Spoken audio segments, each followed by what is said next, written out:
Outstanding. Yep. You need to put anything up here? You good? You guys good? Okay. Actually, I do need to put All right. Let's go for Nick. I did the math, and I think you got a really good chance of finishing with more career wins as an interim coach than Irvin has as a head coach. Don't say Nothing. I won't say anything. All right. So first of all, I need to make sure that I thank the Kahn family for the opportunity that I have been given here to lead the Jaguars for the next 4 weeks. Also have to thank Coach Meyer for bringing me here, and and this staff that we have. There's a bunch of great guys that are in there, a bunch of great coaches, I think that we're in good hands with with the guys that he's assembled here. I also want to wish him the best. The timing of this thing, and when these things happen, they're obviously never ideal. They're very tough and difficult situations to be put into in either way. But it's one that I'm super excited about. It's a great opportunity for us to be able to just get focused on these next 4 weeks.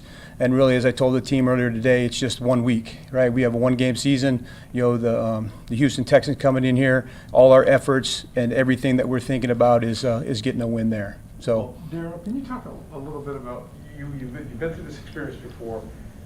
What was it like in the locker room in terms of the effort that you felt you were given last year in this situation, and do you expect something similar or different here?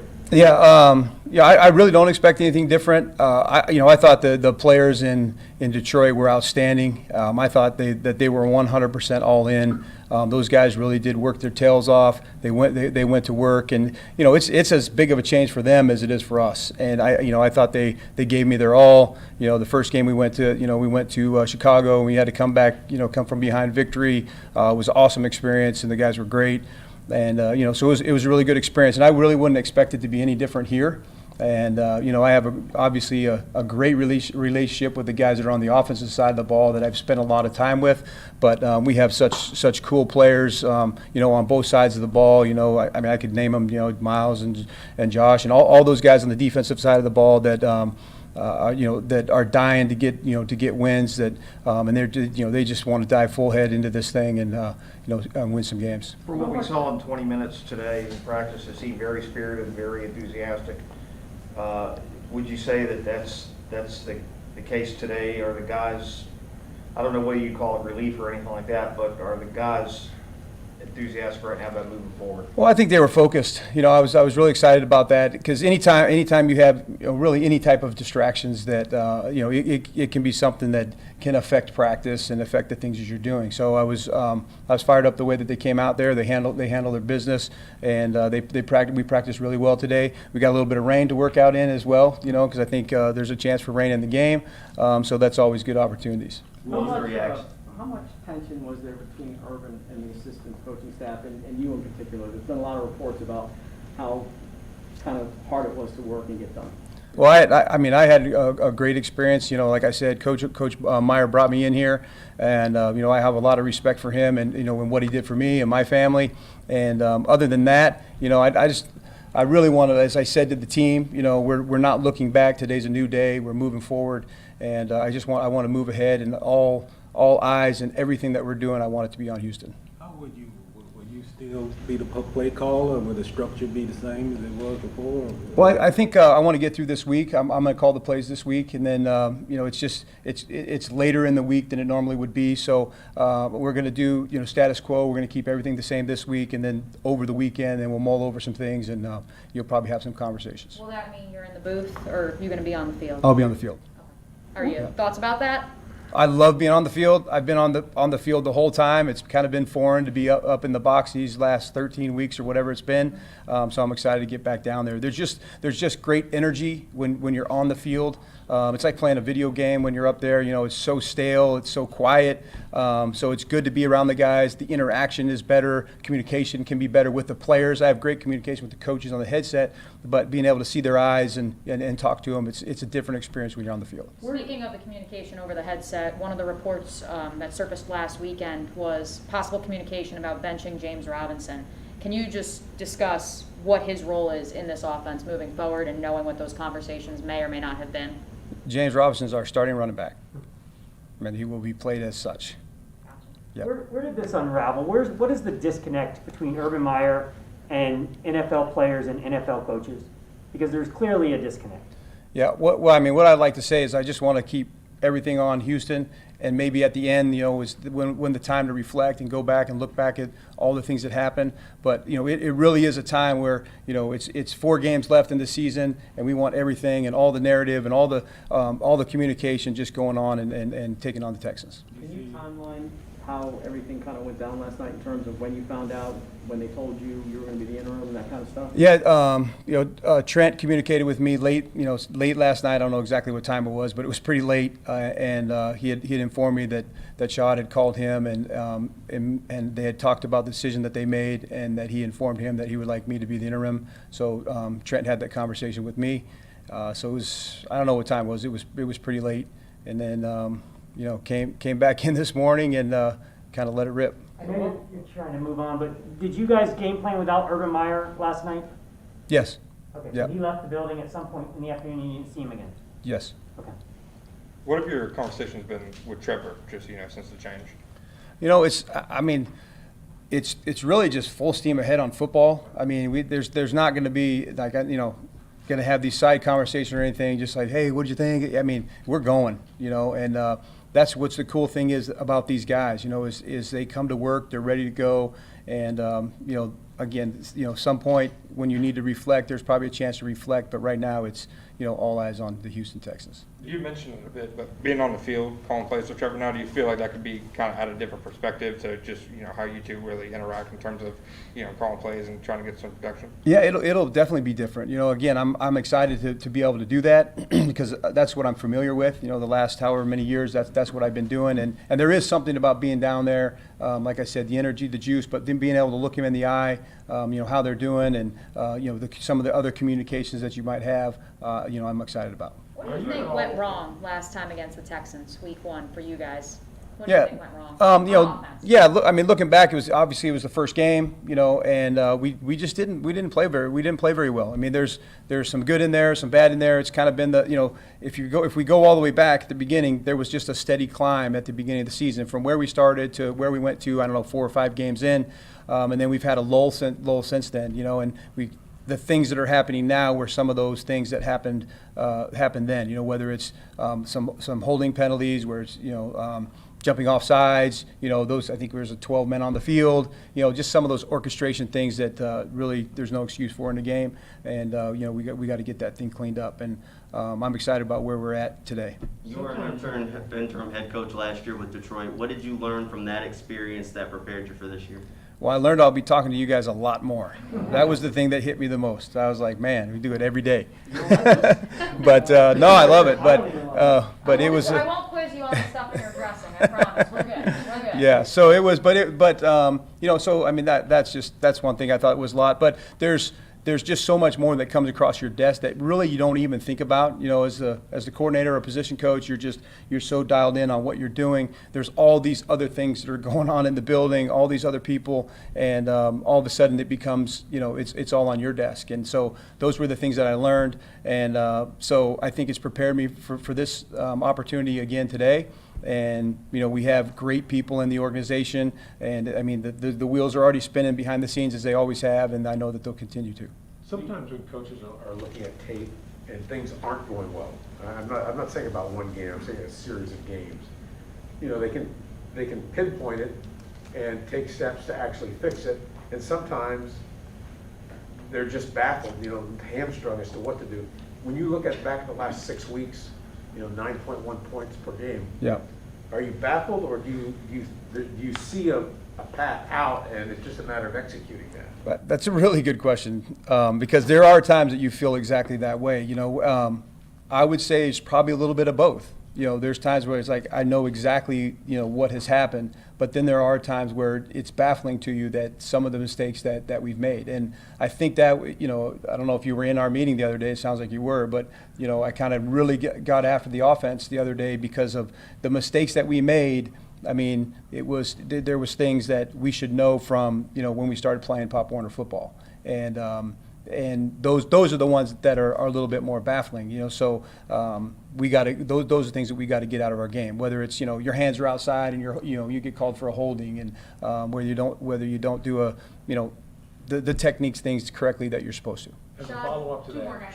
Trevor has clearly regressed these last 6 weeks. How much of that might be connected also to the offensive line seemingly taking a step back as well? Yeah, I've kind of heard that statement said, and I really don't like it. That the people are saying that he's regressed. What I look at is he's a rookie quarterback, and he's learning to play the game in the NFL. And whether it takes you, I would say it takes you a full season at least to be able to get to a point where the next time you come around, it's like, okay, now I can take a breath. Now I can think about this stuff and really learn from all the things that have happened through a season. And so, Trevor's had some really good moments. He's had some learning moments. I mean, last week, there was a conversation. We left him in the game. It's like, hey, he's got to work through this. He's got to work through this. And those are all these experiences are very valuable to him. And none of it is hurting him, in my opinion. And I just think there are things that he has to go through. And but to say that he's regressed, I don't believe that. Okay, how about not ascending the way you would like? How about that? Is that better? Well, we're not winning, and that's the key. We're not winning. We're not scoring points. We're not moving the ball enough, and those are the things that we've had many conversations about. You dumped a lot of Meyerisms today at practice, I assume in the building too. How do you balance the routine that you guys have had for 13 weeks versus some of the things you want to change for the Final Four? Well, I think the routines are very important for these guys, number one. But number two is all I can do is be me. Fortunately, I've been around a lot of great coaches, and the thing I learned from them is I take the things from them that I can put into my personality, my way, and then say, okay, I just can't pull that off. And so I'm only going to be me, and I'm going to try to be that same person each and every day. Shad said Monday that he's had a pretty much open line of communication with the assistants throughout the season. How would you evaluate that communication level, and at what point, I guess, did it not seem out of the blue that Urban was relieved of his duties? The communication level is, we do see him all the time. I mean, he's been in the building. He's in the Saturday night meetings. So we see him around. He's always very personable. Always, can have a conversation with him. I think, in my opinion, there's always a level of shock when things like this happen. Regardless of all the things that go on, there's just that, it's like, oh wow, it happened, and particularly, in this case, in the first season, and so I do think there was a level of shock there. Thanks. Guys, we'll have Trevor next and then Shaq Griffin. All right, thank you. Darrell. Doing? I get to see you guys twice. How are you doing? Twice in 1 week. I'm good. Back-to-back days. We'll see you Yeah. tomorrow, same time. Oh. How we doing? Did you have any conversations with Mr. Khan leading up to this process and weigh in any way with him? Yeah, I mean, Mr. Khan he always has a great feel for what's going on, and he's always had a lot of conversations with me, and we've talked a lot about a lot of different things. Obviously, of course, about what's been going on and the things that have come up, and naturally that comes up, and we had talks about it, and he's done a great job of having a pulse in the team and feeling out what's going on, and also communicating with players and whoever else. I know he does a great job of that. So yeah, we've had a lot of conversations, not just about this, but other things. Were one of those yesterday in any way? No, not yesterday. No. So I mean, he's great. Got a lot of respect for him. And then the first thing I'll say about all this is just, I respect Coach Meyer. I really appreciate everything he's done for me. He's one of the main reasons I'm here. He drafted me, so that'll always be there. And I wish him nothing but the best. Obviously, it didn't work out here. Some changes had to be made, but as far as Coach and his future, I wish him nothing but the best. And that's kind of, I guess I'll just start with that. Do you get a sense, or what's your sense of the locker room today? Is it different? People? Yeah, I mean, what was it like? Obviously, it's weird. It's different deal. Something I've never experienced. Some of the guys, obviously, like that were in Detroit. Marv, this is kind of similar to last year. For me, I think it brings a little bit of clarity to the guys in the locker room. I wouldn't say relief, but I would say just bring some clarity and some direction moving forward. You know, we really want to go and finish this season strong. And to be honest, it's been hard the last week with everything going on. And, you know, just there's a lot of things being stirred up, I think, by the outside too that didn't help.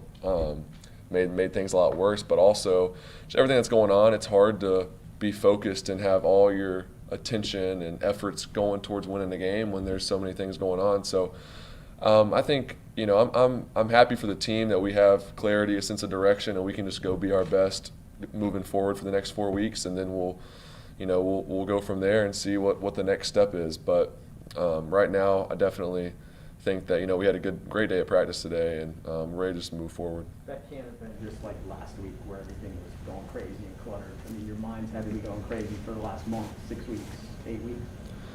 Yeah, I mean, there's definitely been, like I said yesterday, there's been some drama, there's been some distractions, and you can't ever go back, though. You just got to move forward, and you know, where we're at right now, Coach Bev's our head coach the rest of the season, and I have a lot of respect for Bev and who he is, and he's earned my respect, and so, I mean, we're going to all follow him, and I'm excited about these last 4 games and just to go play our best and finish with some momentum. For you as a Fans captain, would say that a 2-11 record means that the last 4 games, no big deal, they're out of it, yada, yada, yada.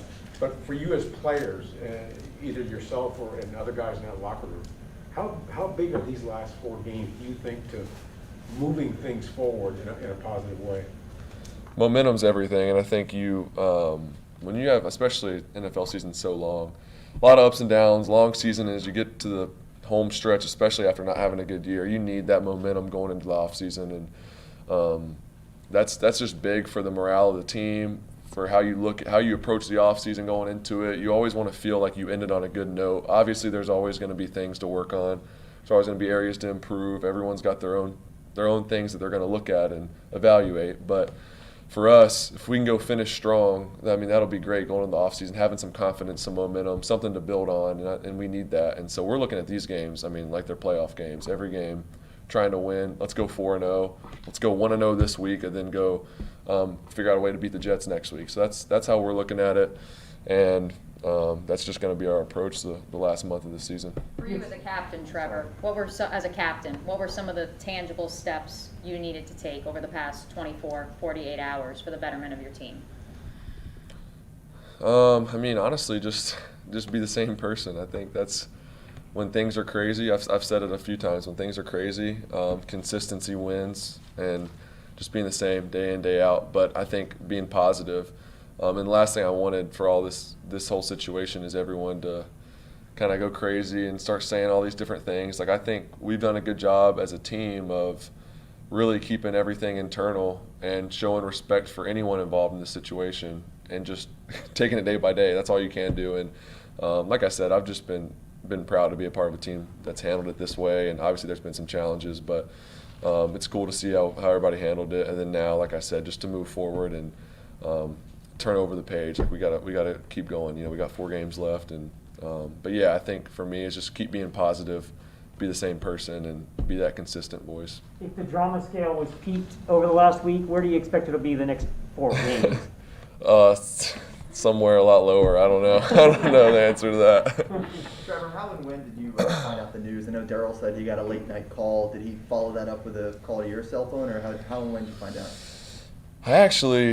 I didn't find out till this morning. You know, I woke up, I guess it was around 6 or whatever, and saw it on my phone. So I had some texts, and then just naturally kind of Googled it to see what's going on. I mean, just to be honest, so saw that and rolled over, told Marissa, hey, like, this just happened. Be an interesting day at work. Like, I'm gonna go in and see.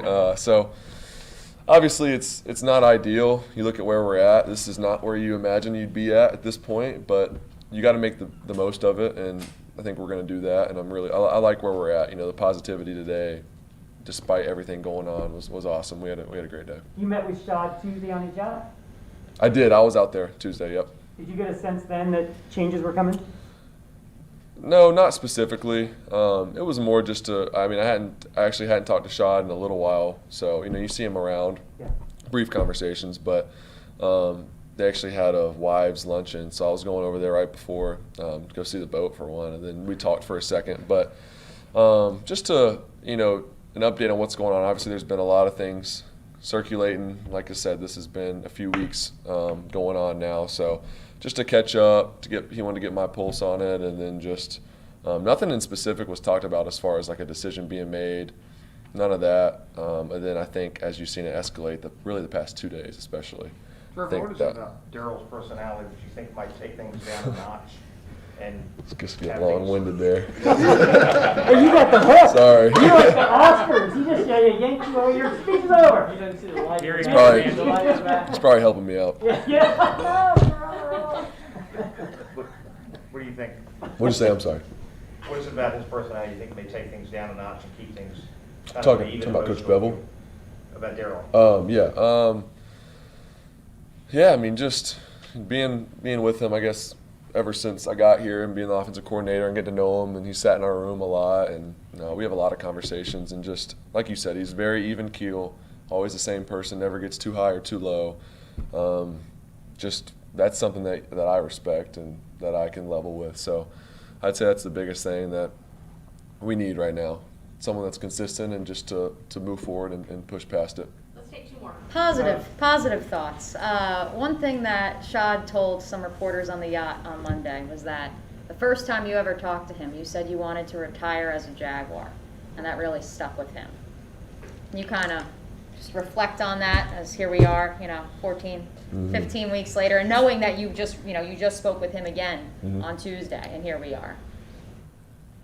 Or are you Just to asking? reflect on, Yeah. where you were when you first talked to him in January, Yeah. where we are now, Yeah. kind of, just emotionally looking at that spectrum of what's gone on in the Yeah, I last mean, 12. obviously this year's been, I wouldn't believed you if you told me this is how this year was going to go. But, like I said, I've learned a lot, and I still feel that way. Obviously, I mean, me and Marissa have come to love Jacksonville, and that's our plan. Like, let's go turn this thing around. Let's go become a winner. Let's go win some games, get this thing turned around. And I have full faith in that still. Obviously, there's a lot of steps to be made in the future to go in that direction, but I still believe that, and I plan on being here for a long time, hopefully my whole career, whatever the future holds. I know I'm just going to be the best I can every day, wherever my feet are. So that's how I'm approaching it, and that's how I always will. This is a question. Last one. Yacht question. How many yachts have you been on in your life? First one. It's pretty unreal. It's pretty unreal. What struck you as the coolest part of the yacht? I mean, Just, I don't want to get into details of his private deal, but it was just really cool. I mean, it's a different life for sure. that he's We're living. gonna end on some happy notes. This one's from Jags Twitter. They want to know: is Die Hard a Christmas movie? I don't know. I don't think I've seen Die Hard. Sorry to upset people. I'm not going to be here next week, so they wanted me to ask. Okay, got you. What's Die Hard? I saw him yesterday yesterday in the building, and that was the last time I've spoke to him. Yep. No, not yet. I mean, obviously things happen fast, and I do plan on eventually, reaching out, speaking to him, and like I said, whatever happened here. I mean, it's all been kind of crazy, but I'm appreciative of the opportunity he's given me, and he always supported me, so I definitely respect him for that. Thank you. Yeah, Thanks, thank Trevor. y'all. Appreciate it. Thanks, Trevor. See you tomorrow.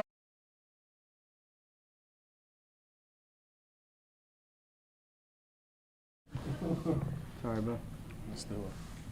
Hey, Shaq, practice seemed like it was very enthusiastic, vocal, for the part we were allowed to see. What's the sense in the locker room and on the practice field right now? Is there a sense of relief and moving forward to turn a page, however you want to phrase it? Yeah, I think relief is the wrong word. I think focus is the right one. I feel like there's been a lot going on, and to see how everybody's focused on what's going on around in the locker room, trying to figure out what's going on the field, trying to make changes. I feel like that's the right word to use. And then just practice, seeing the way the offense attacked today, it was amazing to see. I feel like we need to see that. We needed that. They needed that. It's a boost of confidence, and I love seeing that. Now for the defense, we've been doing that. And I don't think that part's going to change. We love having fun with it, and that's the part that we figured out early. you know, and now we all trying to get on the same page, and it's cool because it's all starting to click together. So, yeah, I feel like definitely the right word is, you know, the focus in the locker room is definitely there, and that's what it needs to be. Just keeping the main focus, and that's on this organization and the guys that's playing. So, it's been looking good in the locker room. Sure. When did you find out the news, and what was your reaction? Well, I found out in the morning after I woke up. You know, actually my assistant, you know, once we got up and got moving, he kind of showed me. Then I found out we had a team meeting, so it's kind of all was fresh to me as I was walking in the building. So that was my first time actually hearing about it. Someone else had to tell me about it. So yeah, that's how that went this morning. Did they send like a group text? Did you get like a group text from the team? Yeah, it was Is called. that how you found from that text, or? Yeah. You know, once we got a mandatory team meeting, I kind of know what's happening after that. You know, everybody get that mass message in the morning. So, like I said, after I woke up, it's when I first kind of seen the news. So I wasn't even sure what was going on at the moment when I first found out. So you've had no contact with Urban since practice yesterday? No contact with Urban after practice or nothing like that. It was all new to me, all fresh. Why do you think it just didn't work out? Why do I think it didn't work out? Yeah. I'm not truly sure. You know, he believed in something. Don't get me wrong. You know, I came in, when I signed here, I believed in everything that he said. You know, and I rolled with it. You know, my main thing is I was gonna give everything that I had to it, and whatever his message was, or whatever it was that he wanted to give out, I was gonna follow it. And you know, I'm not sure. You know, what went wrong with it, what he thought was supposed to happen, or what he believed in. You know, it's kind of pinpoint. It's kind of hard to say, but I know whatever it was, I believed in it at first. You know, and it's crazy and it sucks that it didn't work out. But you know, sure, man, business is business. You know, I totally understand that aspect of it. And you know, I wish him and his family the best.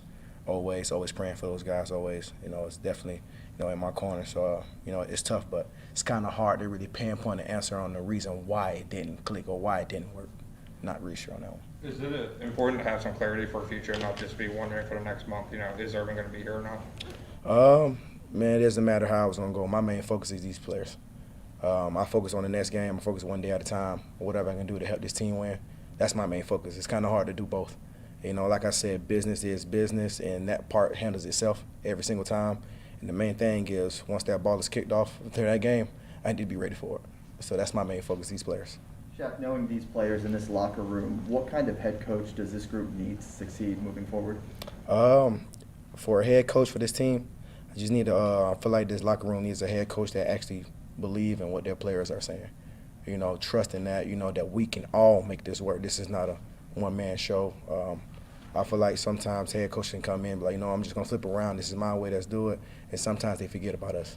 So for any head coach who, you know, decide to take on this job or whatever the case may be, you know, trust your teammates. We can do this together. We can win this together. This is a team effort. So I feel like that'll be my main message. Let's do it together as a team. Shaq, obviously you've never been through something like this. I know Trevor mentioned that Marv's been through it. You know, Jamal I know is hurt, but he's been through it. What's it been like for you emotionally?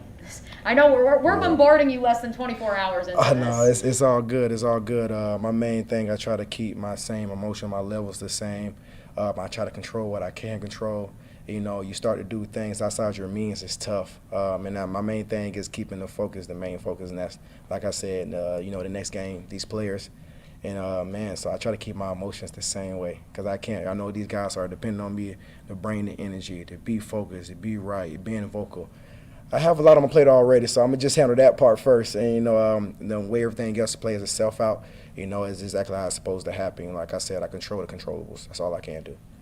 How much interaction have you had with Coach Bevell? I know he works with the offensive guys, but what's your impression of him since he's taken over as interim head coach? Well, I understand I've been around him already back in Seattle, so it's nothing new for me. I got a ton of respect for that guy. I know he's going to put us in the right situations and point us in the right direction to get this turnaround and win games. So, like, I have the most of respect and trust in that guy to get things right. You know, sure, it's a lot of pressure on him as well.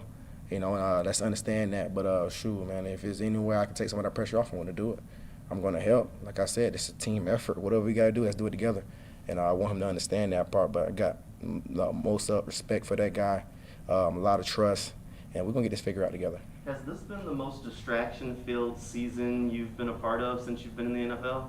For me? Yeah, it was different. It was different, but I appreciate it. I learned a lot. I grew as a person. I grew as a leader. And one thing about it, don't matter what season, you know, you talking about year 6, year 7, you know, you talking about next 5 years from now.